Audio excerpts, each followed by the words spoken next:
পৃথিবীতে প্রাকৃতিক যত দুর্যোগ রয়েছে তার মধ্যে সবচেয়ে ভয়ঙ্কর হচ্ছে ভূমিকম্প।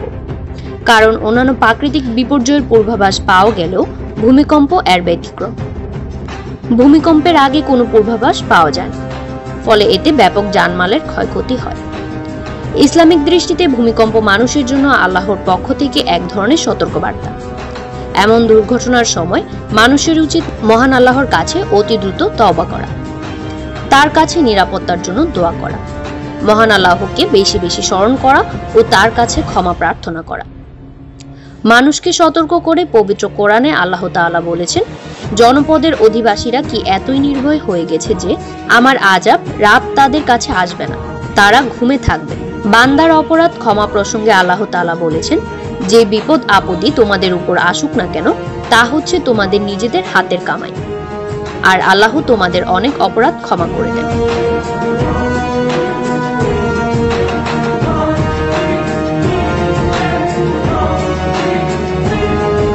পবিত্র কোরআনে ভূমিকম্প বিষয়ে জিলজাল এবং দাক্কা শব্দ দুটি ব্যবহার করা হয়েছে। জিলজাল অর্থ হচ্ছে একটি বস্তুর নড়াচড়ায় আরেকটি বস্তু নড়ে ওঠা। দাক্কা অর্থ হচ্ছে প্রচন্ড কোনো শব্দ বা আওয়াজের কারণে কোনো কিছু নড়ে ওঠা বা ঝাঁকুনি খাওয়া। ভূমিকম্প সম্পর্কে রাসূলুল্লাহ সাল্লাল্লাহু আলাইহি ওয়াসাল্লাম বলেছেন, এ উম্মত ভূমিকম্প, বিকৃতি এবং পাথর বর্ষণের মুখোমুখি হবে। একজন সাহাবী জিজ্ঞেস করলেন, কখন সেটা হবে হে আল্লাহর রাসূল? তিনি বলেন, যখন গায়িকা এবং বাদ্যযন্ত্রের প্রকাশ ঘটবে এবং মদ পানের সয় লাভ হবে।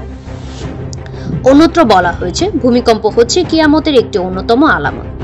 কিয়ামত যতই নিকটবর্তী হবে ভূমিকম্পের পরিমাণ ততই বাড়তে থাকবে। ভূমিকম্পের বেশ কিছু কারণ সম্পর্কে জানা যায় হাদিসের মাধ্যমে। প্রিয় নবী হযরত মুহাম্মদ সাল্লাল্লাহু আলাইহি ওয়াসাল্লাম বলেন, যখন অবৈধ উপায়ে সম্পদ অর্জিত হবে, কাউকে বিশ্বাস করে সম্পদ গচ্ছিত রাখলে তা আত্মসাৎ করা হবে। জাকাতকে মনে করা হবে জরিমানা হিসেবে। ধর্মীয় শিক্ষা ছাড়া বিদ্যা অর্জন করা হবে। পুরুষ তার স্ত্রীর বাধ্যগত হয়ে মায়ের সঙ্গে বিরূপ আচরণ করবে।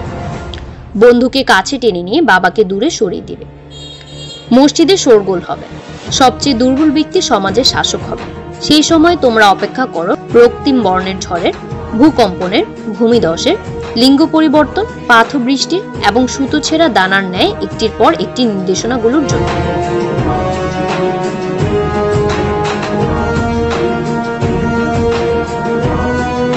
তাই বলা যায়, বর্তমানে যেসব ভূমিকম্প হচ্ছে তা মহান আল্লাহর পাঠানো সতর্কবার্তা নির্দেশনাগুলোর একটি। এগুলো দিয়ে তিনি বান্দাদের সাবধান করেন। মূলত এগুলো মানুষের পাপ ও অপরাধের ফল, কেননা আল্লাহ অধিকাংশ জাতিকে ভূমিকম্পের গজব দিয়ে ধ্বংস করেছেন।